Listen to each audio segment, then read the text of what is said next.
Welcome to Peninsula Seniors Lecture Series. Sit back, get comfortable, and let's go see what they have for us today. Good morning, everyone, and welcome once more to another of the Wednesday morning lecture series brought by the Peninsula Seniors. We have what I think is to be a very, very interesting speaker.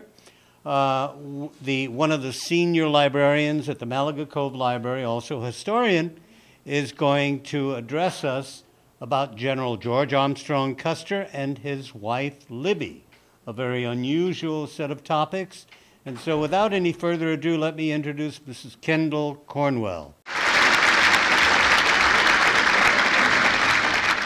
Good morning, and thank you for coming. My talk is about Libbie's General Custer. Elizabeth Cliff Bacon was born April 8, 1842. Libbie was one of 4 children, 2 of which died when still babies, and the other a boy who died when he was 9 years old. So by the time she was 5 years old, she was an only child. Libbie met George Armstrong Custer at a school party at the end of 1862. For Custer, it was love at first sight. He started to win her the next time he saw her. Custer was always right there at her door as an escort. They met at church, at parties. Within a few months, he asked her to marry him. She refused. This made him start pursuing a girl that Libbie did not care for very much. He would come to a party with Fanny, that was the name of the girl, then go and sit with Libbie and hold her hand. This did the trick. Elizabeth Bacon had found her perfect husband, George Armstrong Custer. She writes in her diary of 1863, "A journal is a safety valve. Would it not be blissfully delight to anyone to have a man like he is, willing to sacrifice everything but honor to the girl he loves, as he is to me, when every word I say he prizes and remembers, and every action he looks upon as right and sure I can do no wrong." I don't know about you guys, but I never had any guy say this to me. "I fear it spoils me for all other men. Certainly I don't believe I shall ever find the same qualities that C has so admirably combined in his character in anyone else. Welcome to Victorian love." This sounds too flowery, almost corny for our own times. But Libbie believed that a woman should be guided by her husband in all things. He should be everything to her. This was a feeling shared by a lot of Victorian women. Married in 1864, the Civil War and Custer's outstanding role in it as one of the youngest generals added a new dimension to their romance.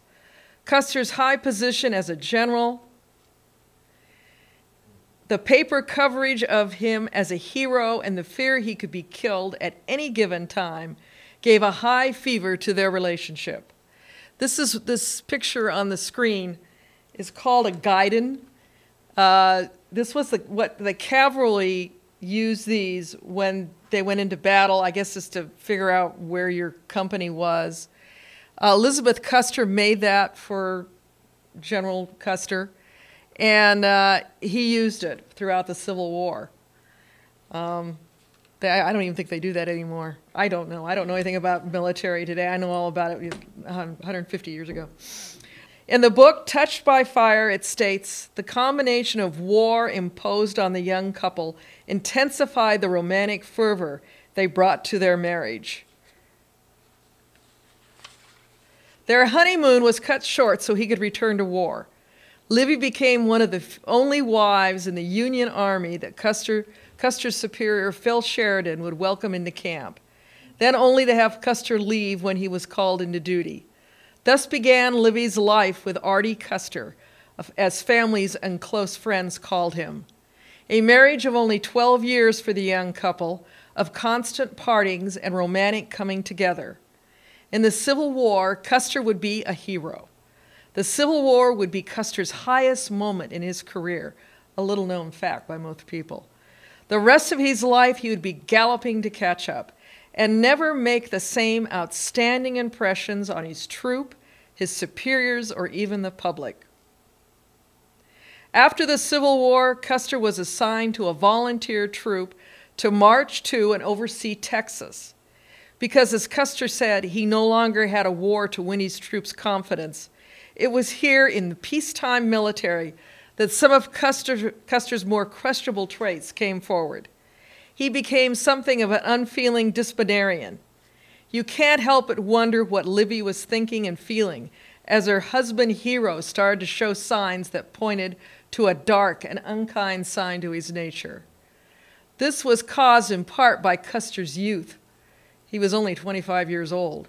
His inexperience up to this moment, he only had to lead men into battle, something he did very, very well. His insecurity and boredom after the fast pace of the Civil War. Libbie, who rode with her Custer to Texas on a horse, side saddle, rode with him and the rest of his officers at the front of the march. Her husband, his brother, and here is a picture. This is Tom, and there's Custer, and there is Elizabeth. Okay, Tom is the middle man. Custer's the one seated here, and Elizabeth, of course, is down here with her. This is her riding smock. She even talks about that in a book that she got that for her wedding. Rode a horse side saddle, rode with him and the rest of his officers at the front of the march.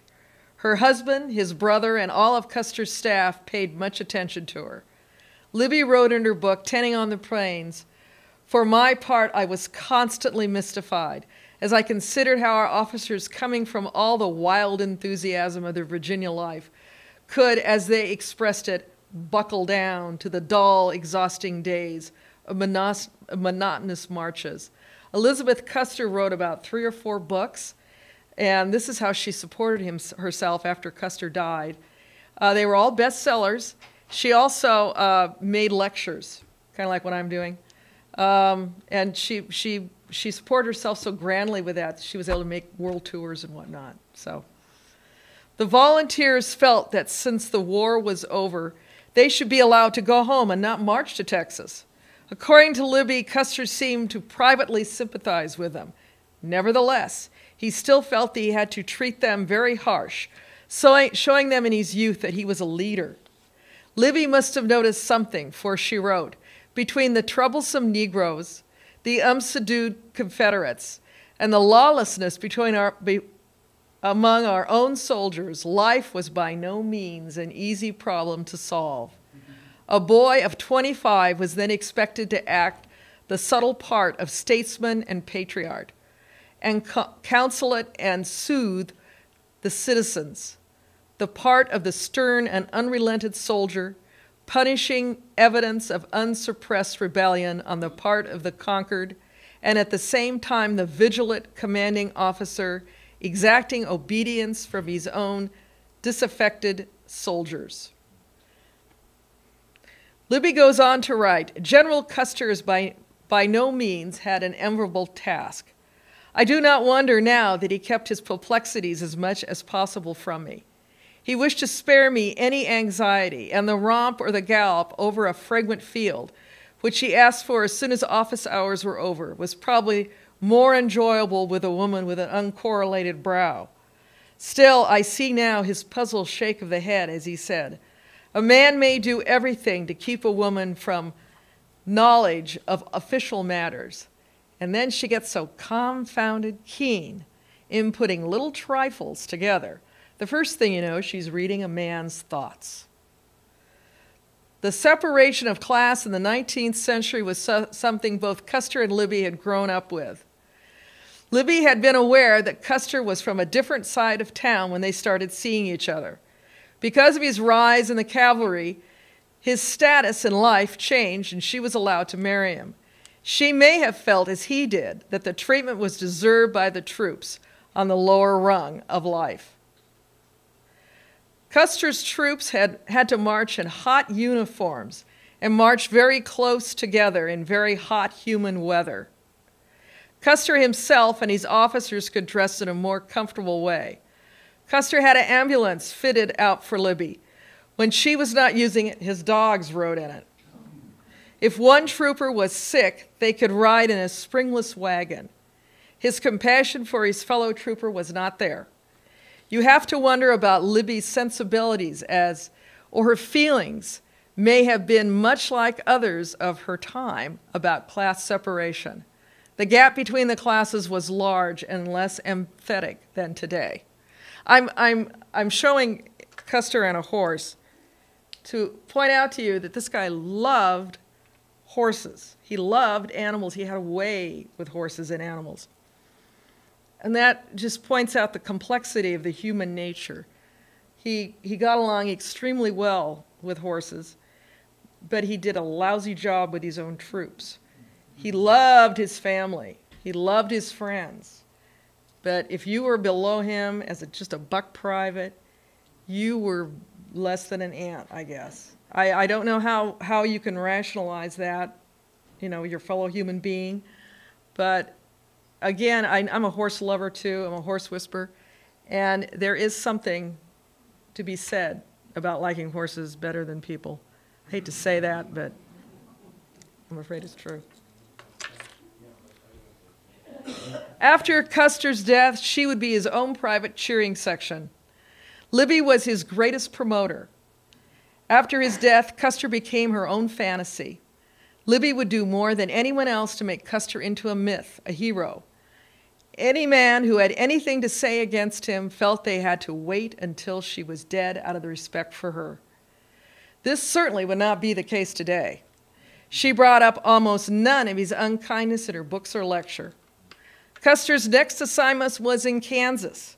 It was around this time that the Custers were in Leavenworth, Kansas. It was during this period that another Custer appears. During 1867 in Kansas, Cheyenne, Sioux, and Arapaho Indians, who called themselves dog soldiers, were making bloody raids on many settlers. Tom and Susanna Alterdice were two of those settlers. Susanna and her 8-month-old daughter had been kidnapped by the Indians. Susanna's husband, Tom, came to Leavenworth, frantic to have someone help him locate his wife and daughter. It was there that he met General Custer. Tom appealed to Custer for aid. Custer listened to Tom sympathetically, but told him he had no power to act in this matter. However, Custer had been so moved by Tom's tragic story that he took him to talk to Libbie. Here is no cold, unfeeling man. Custer and Libbie were both troubled and moved by Tom Adeldice's awful story. Libbie, 21 years later, vividly recalled that meeting with Tom, Libbie wrote, "General Custer came to me while we were stopped a day or two in the hotel in Leavenworth, Kansas, to ask me to see a distraught man with whom he had been talking. When I found out the man was almost wild with grief over the capture of his wife by Indians and the murder of his children, I begged to be spared witness to such a painful sight where I could do no good. The reply was sympathy was something everyone needed, and I made no further resistance. The man was as nearly a madman as could be. He wildly waved his arms and paced the floor like a caged thing, imploring General Custer to use his influence to organize an expedition to secure the release of his wife. He turned to me with trembling tones and described the return to his desolate cabin. The silence in the cabin told its awful tale, and he knew without entering that the mother of his little ones had met with a horrible fate, which every woman in those days considered worse than death." I'll just say this. From what I've read, you didn't want to be caught by the Indians. Unless one of them took a liking to you, and there's that possibility, because it did happen. You were, how do I say this genteelly? You were raped by just about every guy in the tribe, and it was pretty horrible. So you can understand where you wouldn't want to be in that situation. Although, on the other hand, some people that were captured loved it. Quanah Parker's mother was captured when she was 9, and his father took a liking to her right off the bat, even as a little girl, and she was adopted into the tribe and treated very well. So it all depends on who you encounter. In the notes to the book, Dog Soldier Justice, the author Jeff Broom notes that Custer's deterrers might be tempted to use this passage by Libbie as an instant of Custer's cruelty in having his wife listen to a story that he knew would upset her. This, Jeff said, is not the case. They would be ignorant of moral philosophy of Aristotle that Custer learned at West Point. This is probably as close as they got to psychology. Aristotle's position was that people acquired the virtue of sympathy by being exposed to situations that were sympathetic, being exposed to situations when sympathy can be developed in one's character. Custer, Libbie, William F. Buffalo Bill Cody would all play a role in trying to rescue Susanna from the Indians, but it was no use. By the time Buffalo Bill and the 5th Cavalry found Susanna, she was dead. Our heroes are only human after all, something the TV and movies rarely show.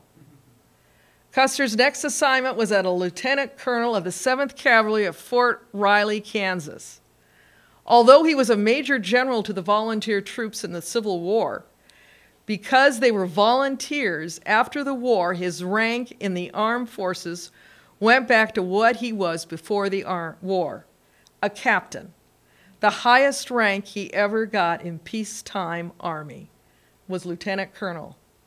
And that was what he was at our last view of him as he rode to his death at the Little Bighorn. His first Indian assignment would be to try and clear out this, as the feeling of the day put it, infestation, and make Kansas safe for white settlement and railroads. His real challenge would be he would be parted from Libbie. During the Civil War in Texas, she could be with him on the march, or she could see him. This would not be the case in Kansas. In the month Custer was out trying to chase Indians on the Kansas plains, all his thoughts and worries were of Libbie. All his energy, his obsession would be to find some way to get her with him. I know just what he felt like. If ever there was 2 soulmates at this moment, he and I are one.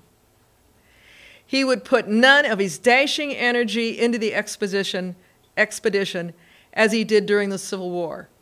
Custer would write his wife how homesick he was. It was an active campaign and he hated it. The inaction to which I am subject to now, Custer wrote his wife, and our present halt is almost unendurable. You can little imagine how great the sacrifice is to me. I can hardly devote the proper time and attention to my daily duties. In another letter he wrote, I am almost determined that come what may, you must and shall join me wherever I am this summer. Her reply, I am ready to set out for Haines or any point where I can see you in 15 minutes' notice. Remember, I'm not afraid of Indians or anything else if you are at the end of the trip. Do you guys know how hot that is? That is just an incredible. Did you know she would go out there and brave the Indians to be with this guy? He must have been something else, I must say. He really...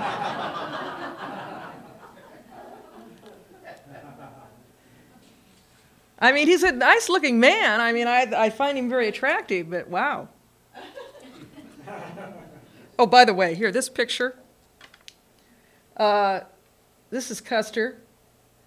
Again, could you kind of, the viewers can't see the... Okay, all right. Custer's the guy doing the sign language in the buckskin on the bay horse. Thank you. That's probably Dandy. Here's his brother. His brother's directly behind him. You can't really see him. He's got a white scarf on. And these are the Native Americans he was running around. He did run into them, I guess. He ran into a guy by the name of Pawnee Killer. His picture's coming.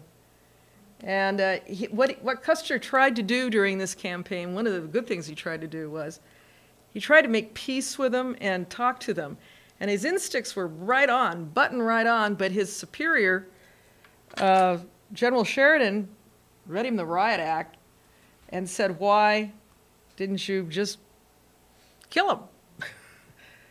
So I think if Custer had been left to himself, he would have done a good job, but he had other people above him. As the month went on, even getting letters was iffy. He was desperate to have her with him. His command, the expedition he was a part of, was almost nothing. Custer accomplished nothing but an ever-increasing anxiety about his wife, her whereabouts, why he had not heard from her, and when he was going to see her again. His fear of abandonment from him completely overwhelmed him. At one point he wrote, I almost feel tempted to desert and fly to you. You cannot imagine my anxiety regarding your whereabouts. Coupled with his own private torment was his expedition was a failure. The Indians would not be found. And this is the guy he was chasing. This is Pawnee Killer. He was a Sioux, and guess what he did? He killed Pawnee Indians. And this guy, the first time he met Custer, he actually rode into camp. He actually, and his braves came in with a white flag. And Custer was there, and he was feeding wild deer. And the deer would walk up and eat out of his hand.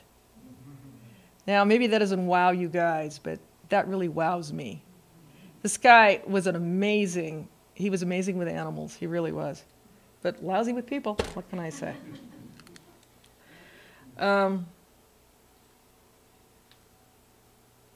So he met him, and Pawnee Killer was really impressed with the wild deer eating out of Custer's hand. And then so he was so impressed, he says, oh yeah, sure, I'll have you take me into the reservation. I won't do this anymore. I'll stop raiding. And what did he do? He didn't keep his word. The desertion rate of his troops were high. One night, 40 to 50 men deserted. And it was more than that Custer was just kind of an unpleasant guy to be around. It was, you know, this is Kansas, it's July. Now, if you've ever been to Kansas in July, you know how hot it is. And of course, back then there was no air conditioning, so they didn't really know any other way.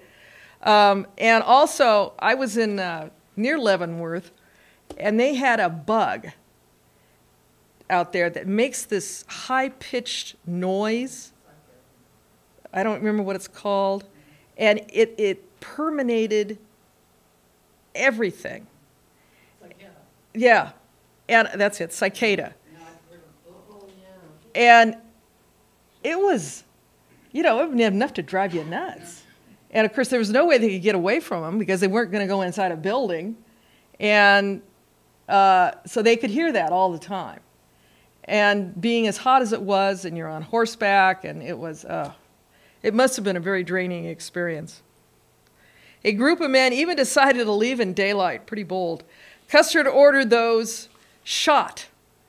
Due to this, one man died, and he did that because he was seeing that the whole regiment was just fading away. So he had the guys, he had these, what he first told the guys, his men was, go out and just kill him. But they didn't do that, they brought him back. And at first, in front of everybody else, he told the doctor not to do anything for him. But later, Custer went over and told the doctor, you better go check on these guys, they've been injured. But still, due to this, one man died. Custer was showing himself a man on the point of a psychological breakdown. Libbie commented, intending on the plains, that his letters were strangely in contrast to all the brave, encouraging letters that had cheered me. They were desperate words written which had he not been relieved by news of my safety, would have ended in his taking steps to resign. Even he, whom I scarcely was ever to know to yield to discouraging circumstances, wrote that he could not and would not endure such a life. Custer decided to send a detachment of 75 men to Fort Hacker for supplies. Since Wallace was short of supplies, Fort Sedgwick would have been closer. But Sedgwick did not have Libbie. Hacker did. Custer was to leave his command and accompany the 75 troopers for supplies. He had just made a decision that would lead to his court-martial. In his need to hurry, he would end up leaving part of the group far behind. He always rode thoroughbreds, fabulous thoroughbreds that could outrace all the little nags that the cavalry was put on. And he was just far ahead of the pack at all times. 6 of the men were attacked by Indians. 1 was killed, 1 was wounded. When Custer heard the news of the murdered man, a dark and brooding Custer stands out. According to Touched by Fire, Custer seemed to remain unconcerned, finish his dinner, and move on without saying a word about the bodies or thinking of hunting the Indians. Custer finally did get to his Libbie. Libbie rode intending on the plains with the joy, the relief, the gratitude of knowing that God had spared my husband through an Indian campaign, and now I was to be giving a reprieve from days of anxiety and nights of hideous dreams of what might befall him. Was there room for a thought, save one of devoted thankfulness and such happiness as I find no words to describe? There was in the summer of 1867 one long, perfect day. That was mine and his. That was the last page to Libbie's book, Tenting on the Plains. She makes no mention of Custer's court-martial due to his actions. The court-martial found Custer guilty of absence without leave from his command and conduct that prejudice of good order and military discipline. He was suspended from service without pay for 1 year. His wild and desperate romantic gesture, probably the most romantic gesture I have ever heard of, came at a high price, a very high price, for one long, perfect day. Did Custer deserve a hero's place by his wife? There is evidence that he may not have been very faithful to her. His gambling and his poor investments left her working hard to find a way to support herself after he was dead. This happened during a time when nice women were not supposed to work for a living. Maybe Libbie is the hero, but one thing Libbie needed was the image of that perfect husband hero. Never would she admit to herself or anyone that he was anything but. She spent 50 years after Custer died making him into a hero, a myth. When Libbie heard that Custer was dead at the Battle of Little Bighorn, she thought, I want to die. She was not alone. Her sister-in-law, Maggie Calhoun, Custer's sister, was with her. Maggie had lost her husband and 3 brothers. Libbie lost her husband and 3 brother-in-laws. Custer was famous. He took all of his relatives on these things. And he had a young, I think it was a young brother, and this kid was just 19. And this guy considered this a vacation. Going out and chasing Indians was a vacation. And he died at the Little Bighorn. And then he had his brother-in-law, he had his other brother, and I guess there was one more brother in there that I'm not hooking on to. But anyway, it was awful. It was really bad news. For the family, it was devastating. There was one brother left. A guy's name was Devin, and he didn't ever join the armed forces because he was too sickly. So this guy was a farmer and died in his bed. But his relatives were all killed off.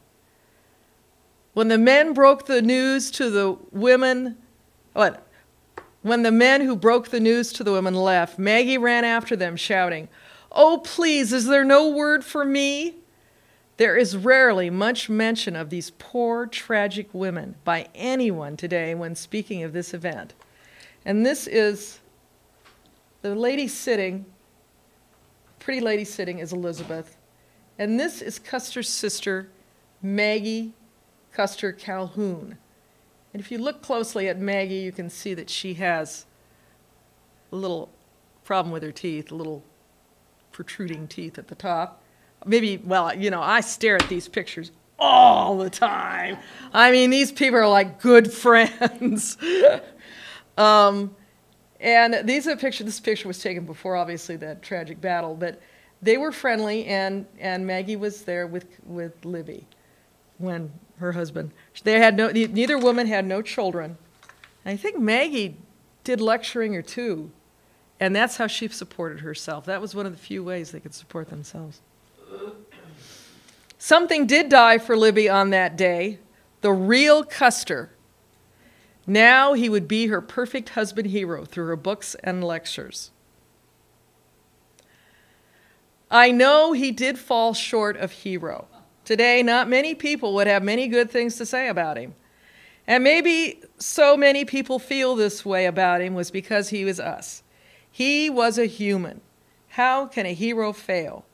Found in Libbie's papers was, he died a glorious death, oh yes. His praise ran throughout the land, and it did in Custer's time. But oh, for one fond, sweet caress, one pressure of his loving hand.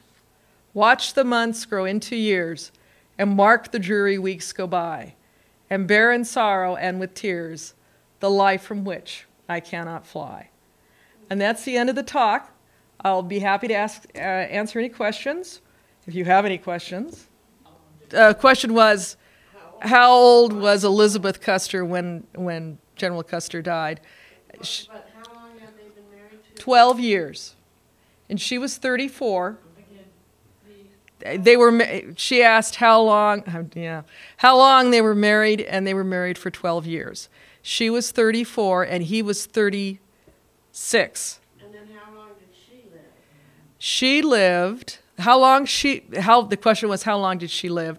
She lived until 1933. She lived through the Spanish-American War, World War I. She lived to see, was Roosevelt in office by then? I think he was.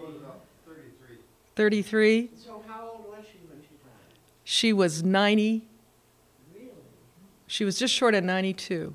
That's unusual at that time to live that. Well, yeah. Considering all the stress she suffered in her life, it is unusual.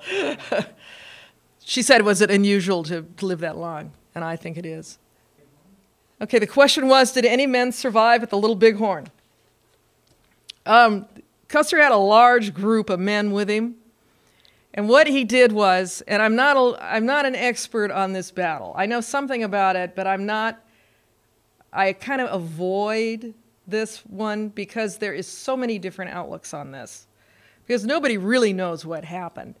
But what he did was he had two other guys that was commanding also. There was General Reno and General Benteen. Neither of these two fellows liked Custer, which is kind of bad news on the battlefield. He sent Benteen off in the opposite direction looking for Indians.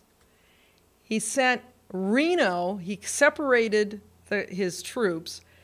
He had Reno take a company and circle around one side of the Indian village, and then Custer himself went along and came in on the other side across a stream.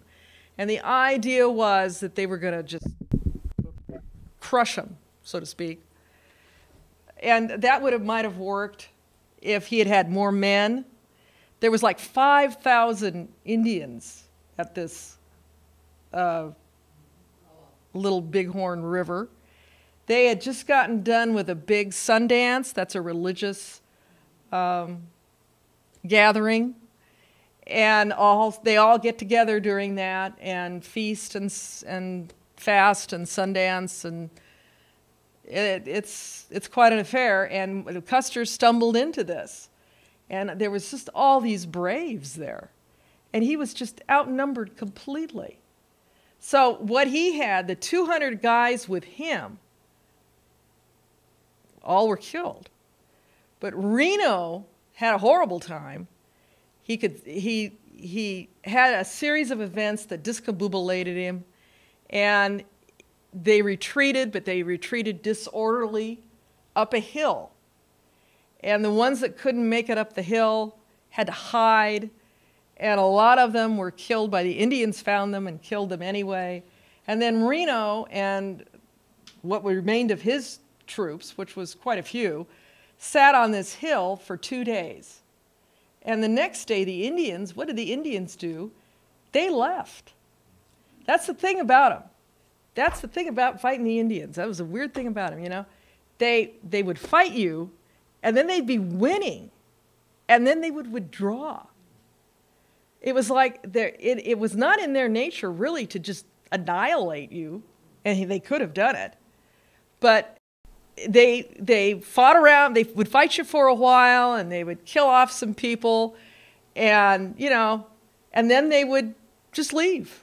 It's like, I won, we're finished, we've done enough, goodbye.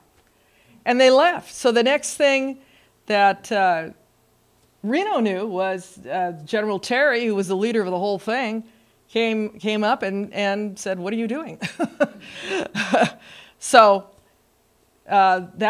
so Reno's company lived and Benteen's company lived. But everybody that was with Custer died, to answer your question. The question was, did Custer torture Indians? Well, it depends again on what side of the fence you sit on. During the Battle of the Washita, that was in Oklahoma. And Custer did this one, and I just didn't even mention it. He did this one after, it was like in 1868, 1869. And they did that in the wintertime, and they marched in on a whole group of Indians. And during the winter, the Indians just don't do these things, and just annihilated them. And some say that, yes, well, Custer's men are accused of torturing them. But I have never read any account where he personally did so. I don't think they ever ordered Ben to go do that. I would be surprised. But he might have. I mean, I don't know. I've never heard, what he did, I can't say. See, that's the kind of gray area that history gives you. You really don't ever know anybody. Really. Even the man or the woman you're living with. Do you really know them? They'll surprise you. And that is becoming clearer and clearer to me the older I get. So to say that he did, I can't say. I hope that he didn't, because I am very pro-Custer. I really love Custer. He's like a good buddy. I mean, I've read so many books about him that he is like a good friend. Oh, she wants to know about the caption there. I heard you guys chuckle. Custer likes to eat onions like they were apples. Well, and look at that mustache. Do you imagine kissing that after you got done eating that? Yeah, okay. The apple and onion sort of thing. The fare out in on the prairie at forts was probably pretty boring. So if you could find yourself a nice, tasty onion, it probably tasted like an apple to you. I mean, it was so nice to eat something that tasted like something. This is the way he looked when he marched into the Little Bighorn. He had cut his hair. The hair thing was something that occurred, actually the mountain men were the ones that started the long hair. And long hair was kind of the fashion anyway. You know, the founding fathers all had long hair or a wig on that looked like long hair. And it was a fashionable, you know, it had been a fashion for a long time for men, really. But the Scouts in the West were the ones that really perpetuated it into the latter part of the 19th century. William Frederick Cody, Buffalo Bill, James Butler Hickok, Wild Bill, and all their cohorts liked long hair, and that was the style. And the idea behind it was that if the Indian, it was like telling the Indian, okay, we're on the same ground. If I get you, I scalp you. And if you get me, I've left you enough for you to scalp me. The question was, what year did he graduate from West Point, Custer, and what position he was in his class? Due to the war, the Civil War broke out. It was 1861, 62, and what usually was a 4-year or 5-year course to get out of West Point turned into like a 3-year. So they cut it so they could get these kids, you know, into the war. So he graduated like in 1861, 1862. And Custer was a real goof-off as a student. He evidently, other parts of his personality, he was uproariously funny. He had a wonderful sense of humor when he was feeling right. And he goofed around continuously. So he would get demerits constantly. One of the things he did was, during a Spanish class, they just started, and he raised his hand and asked the teacher to say in Spanish, class dismissed. The guy said class dismissed, and Custer led the whole group out of the classroom. It was this kind of stuff, you know. It's cute. I mean, I love it. You know, we were all sitting there grinning. Oh boy, what fun! But you know, that cost him a lot of demerits. He didn't like the food, so he'd hide cooking utensils in the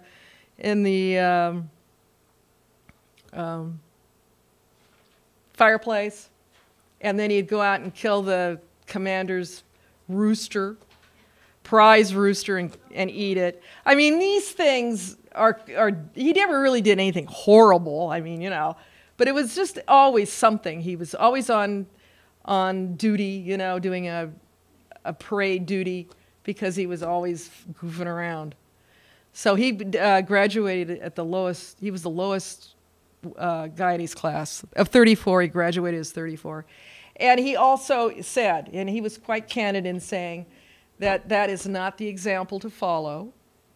And he also mentioned that there were some guys that went to the Confederate side that might have been worse than him. So he was quite honest in stating, this is not the example you want to follow. The question was, what did his mother and father do? His father was a farmer. He was born in Ohio, and actually the man, like a lot of the men of that period, or the way it went, married somebody else, and what did she do? She died. So then he met Custer's mother, and he had already had children by the other lady, and they joined families. He was a farmer. He was a character, a real character. And they had a very boisterous, loud, loving family. And he didn't do anything noteworthy, really. I mean, if he hadn't had Custer, and Custer hadn't died at the Bighorn, I don't think we'd ever known anything about the man. Okay, so the question is? What made Custer, the question is, what made Custer so, such a great cavalry officer during the Civil War? And what, I don't know a lot about I know a lot about him, but I can't rattle off different battles. What I can do is I can tell you what wowed his superiors was that he wasn't scared to jump right in to a battle. He would be at the very front of his troop. Most generals would go and be off in the, you know, a mile away with binoculars, but Custer didn't do it like that. He got himself a fast horse, and he would ride back and forth in front of them, cheering them on, and called them Wolverines. He says, "Come on, you Wolverines. You know, we've got," one of his biggest ones, "we have something keeping us between us and home, and we've got to get rid of it," meaning the Confederates. course, on the other hand, it was in his favor that the Confederates were probably starving to death as they were trying to fight him. So he didn't have a lot of, I mean, he did have, but he didn't. I mean, it was pretty easy. Once he overran them, it was probably pretty easy to gather them up and shuffle them off, you know. So another question was, how did I get started with this, and who were some of his the famous people he knew? I got started to do this through Buffalo Bill. This is Buffalo Bill Cody. I was lonely, and I went to the school library at El Camino College, and I went and looked him up. And there was a book supposedly written by him, and I read that book, and it was so delightful that I got another book, and that book was even wonderful, even though he didn't write it, and I just read them all. And he became something of a mentor, a soulmate, if you will. He was a great scout. He was the real deal. And he was also an actor. He was a showman. He was quite a horseman. And he did hunt buffalo, although he was not, you cannot hang on him that he killed all the buffalo. A lot of people seem to like to do that, even in history books. That's not going to wash, guys. There were millions of buffalo, and he only took down a very few. So that's how I got started with this. He knew Custer, and he knew Wild Bill Hickok, and Wild Bill Hickok knew Custer, and Hickok even scouted for Custer. And they, although Hickok died at the same year that Custer did, 1876, and that Buffalo Bill and Theodore Roosevelt knew each other. They got along real well. And Elizabeth Custer got the inspiration for one of her books at his Wild West show. She would hang out there, and she started writing one of her books because of that influence. And if you look closely at this thing, this shows one of his acts in his Wild West show. It was first scalp for Custer. This is where they reenacted Buffalo Bill's Wild West, reenacted Custer's last stand. And they'd do the whole battle, and they had one of the guys in the company be Custer. And then at the end, Cody would ride out and doff his hat, and then there would be a screen somewhere behind him, and the words would say, "Too late," meaning if Cody had managed to get there before Custer got annihilated, it wouldn't have happened. There may have been some truth to that, actually, but actually what I probably think would have happened, Cody would have probably gotten annihilated with Custer, and that would have been a sad day. So, okay, the question was, what happened to General Marcus Reno? He was Custer's second in command. I know a little bit about Reno. One of the books said, Reno never had any friends. It's really sad, because he lived a very sad, lonely life. And it's unclear why he was just so disliked. He married, but the woman died, and that just broke him up. He was a pretty good general during the Civil War, but the minute he got with Custer, he just had trouble after trouble. Custer and him didn't get along. They didn't like each other. Reno was separated from Custer, and a lot of people feel that Custer did that because if they had managed to kill off the Indians, it would have been Custer's triumph. That's what they say. So anyway, he separated Reno, and Reno was attacked by the Indians, thousands of Indian braves. What they did was they would form a skirmish line, and the guys behind would hold the horses, and the guys in front would get down and shoot.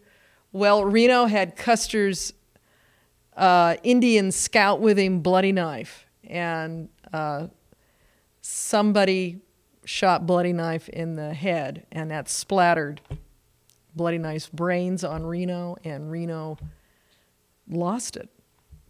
I mean, that'd be enough to make me lose it, but it is unusual to hear of an Army officer have these kind of problems, because I'm sure he'd seen a lot of dead people. I mean, this wasn't something new.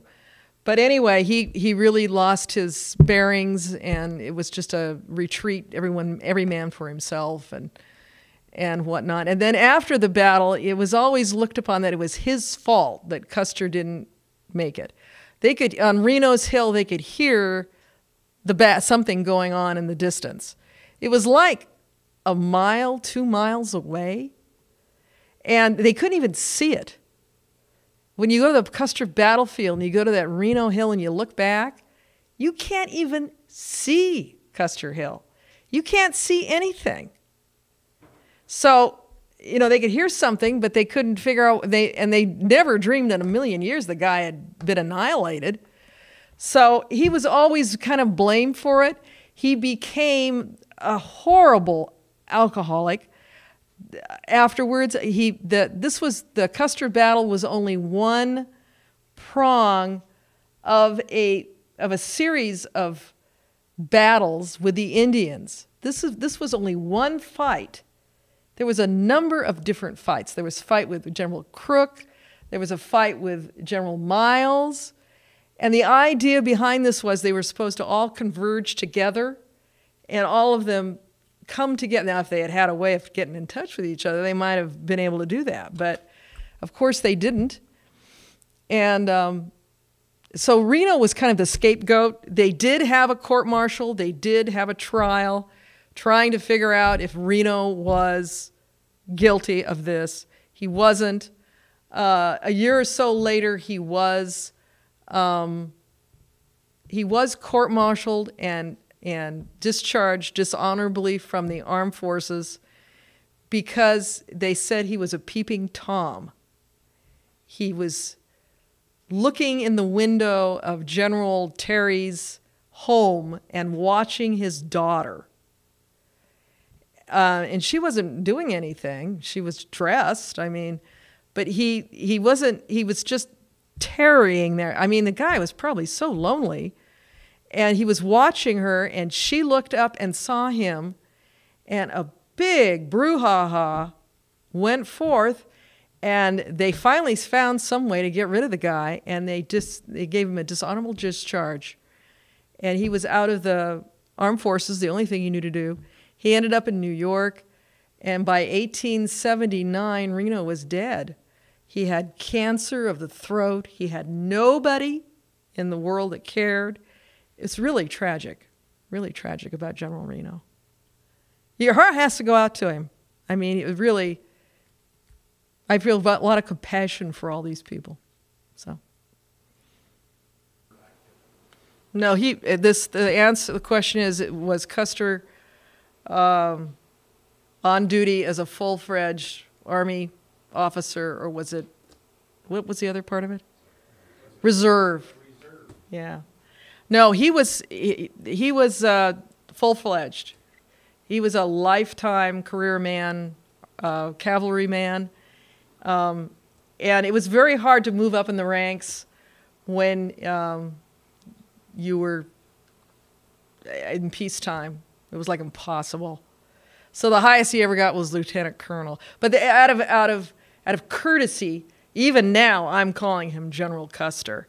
His wife, in her books, calls him General Custer. So. But he wasn't really a general then, was it? He was. He was a general during the Civil War for the volunteers. Oh, the question was he really a general? Yes, he was really a general.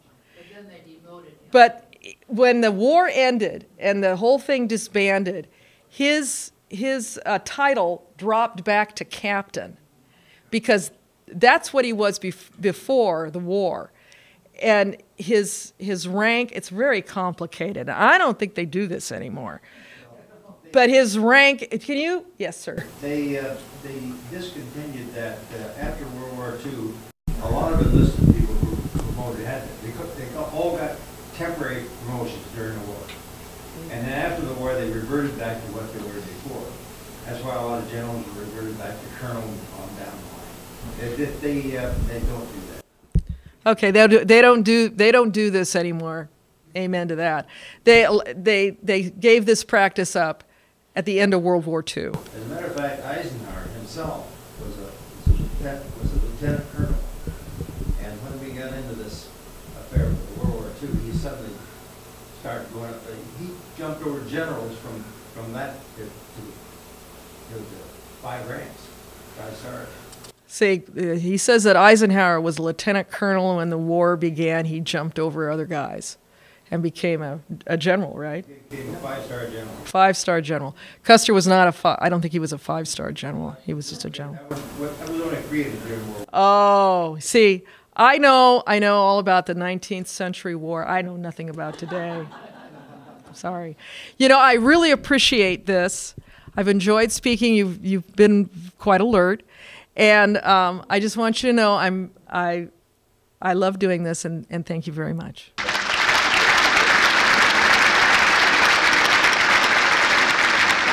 I'll also tell you that Kendall provides the history program at the Malaga Cove Library. So she and I have this in common, organizing great programs. Thank you for watching Peninsula Senior Lecture Series. I'm Betty Wheaton. See you next time.